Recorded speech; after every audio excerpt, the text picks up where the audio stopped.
रामचंद्राय वेदसे रघुनाथाय नाथाय सीताय पते नमः आपादमौलिपर्यन्तं गुरूणाम् आकृतिं स्मरे तेन विघ्नाः प्रणश्यन्ति सिद्ध्यन्ति च मनोरथः. ನೆನ್ನೆ ರಾಮಚಾರಿತ್ರ್ಯ ಮಂಜರಿ ಅಂತನ್ನೋದನ್ನು ಪ್ರಾರಂಭ ಮಾಡಿತ್ತು. ಅದರದು ಕೇವಲ 10 ಶ್ಲೋಕದಲ್ಲಿ ಇಡೀ ರಾಮಾಯಣವನ್ನು ಅವರು ತಿಳಿಸಿದ್ದಾರೆ. ಅದನ್ನು ಈ 10 ದಿನದಲ್ಲಿ ಎಷ್ಟಾಗುತ್ತೋ ಅದನ್ನು ತಿಳಿಯುವ ಪ್ರಯತ್ನವನ್ನು ಮಾಡ್ತಾ ಇದ್ದೇವೆ. ನಿನ್ನೆ 1ನೇ ಶ್ಲೋಕವನ್ನು ತಿಳಿದಿದ್ವಿ. ಈಗ 2ನೇ ಶ್ಲೋಕ.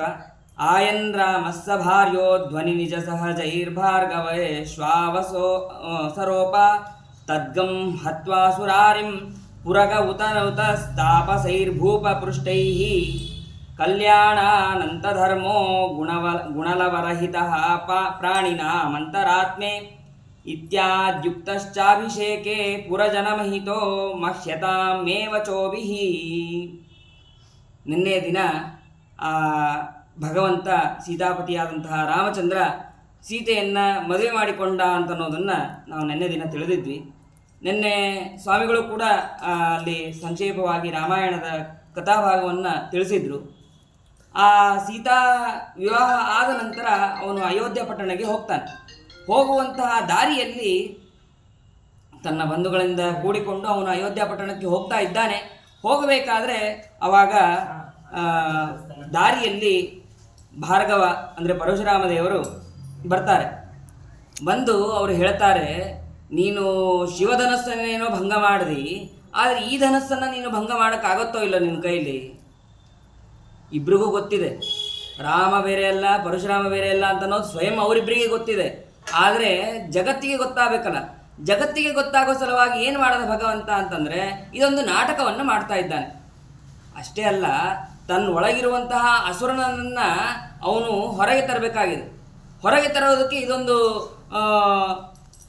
ಇದೊಂದು ಸಮಯ ಅಂತ ತಿಳಿದು ಭಗವಂತ ಈ ರೀತಿಯಾಗಿ ನಟನೆಯನ್ನು ಮಾಡ್ತಾ ಇದ್ದಾನೆ. ಪರಶುರಾಮ ದೇವರು ಬಂದ ತಕ್ಷಣ ಧನಸ್ಸನ್ನು ಅಂದರೆ ವೈಷ್ಣವ ಧನಸ್ಸನ್ನು ಕೊಡ್ತಾರೆ ರಾಮದೇವರಿಗೆ. ನೀನು ಆ ಶಿವಧನಸ್ಸನ್ನು ಭಂಗ ಮಾಡಿದ್ಯಲ್ಪ, ಹಾಗೆ ಇದನ್ನು ಕೂಡ ಹೆದೆ ಏರಿಸು ಅಂತ ಹೇಳಿ ಆ ಧನಸ್ಸನ್ನು ಕೊಡ್ತಾರೆ.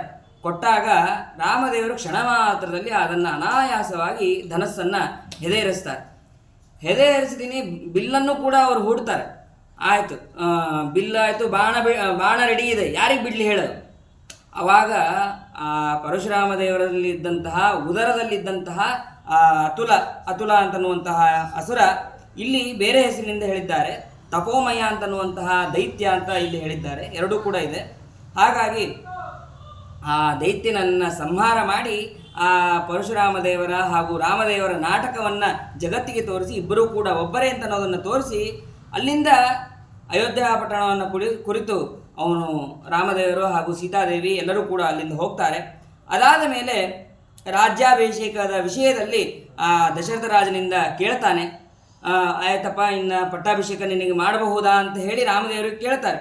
ರಾಮದೇವರು ಅಷ್ಟೇ ಅಲ್ಲ ಅಲ್ಲಿದ್ದಂತಹ ವಸಿಷ್ಠಾದಿ ಋಷಿಗಳಿಂದಲೂ ಕೂಡ ಮಂಗಳಕರವಾದಂತಹ ಅಪರಿಮಿತವಾದಂತಹ ಜ್ಞಾನಾದಿ ಗುಣವುಳ್ಳಂತಹ ಸರ್ವ ದೋಷಗಳ ದೂರನಾದಂತಹ ಅವನು ಸರ್ವ ಜೀವರಿಗಳಿಗೂ ಕೂಡ ಏನಾಗಿದ್ದಾನೆ, ಅಂತರ್ನಿಯಾಮಕನಾಗಿದ್ದಾನೆ ಭಗವಂತ.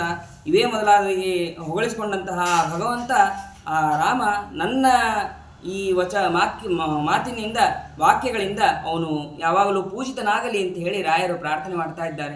ಇದರಲ್ಲಿ ಆ ರಾಮಾಯಣದ ಅರ್ಧ ಕಥೆಯನ್ನು ನಮಗೆ ಅವರು ತಿಳಿಸ್ತಾ ಇದ್ದಾರೆ.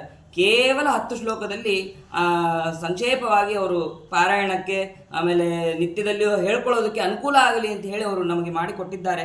ಅಂತಹ ರಾಮದೇವರನ್ನು ನಾವು ಸ್ತೋತ್ರ ಮಾಡೋಣ, ಪ್ರಾರ್ಥನೆಯನ್ನು ಮಾಡೋಣ. ಹರೇ ನಮಃ. ಶ್ರೀಕೃಷ್ಣ ಅರ್ಪಣ ಮಸ್ತು.